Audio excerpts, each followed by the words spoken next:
At ito naman po ang aking part 4 ng egg salad version. Bali, low budget meal pa rin po tayo.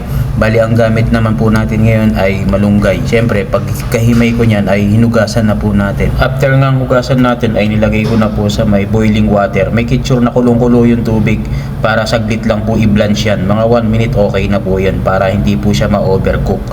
At andun pa rin yung vitamins ng ating malunggay.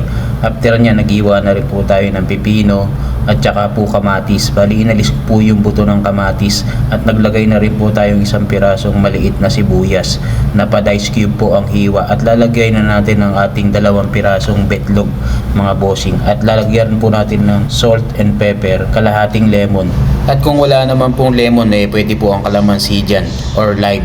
Basta kung alin po sa tatlo na yun ay pwede po ilagay dyan mga bossing master. Basta isang kainan lang po ito mga boss master. Pero kung 3 times a day kayong kakain, edi 3 times nyo rin pong gagawin to. Or iba-ibahin nyo na lang po ng flavor. Depende po sa type na gusto nyong gawin ng egg salad. At dahil pang-apat ko na po itong version, mamili na lang po kayo dun sa 4 kung alin po ang gusto nyo, kung saan po kayo nakakamura. Pero lahat po yan ay effective dahil subok na po sa akin na nagawa ko po. Kaya na-share ko lang po sa inyo. Yun lang, salamat. God bless everyone. Love you all. Mama, chip chip.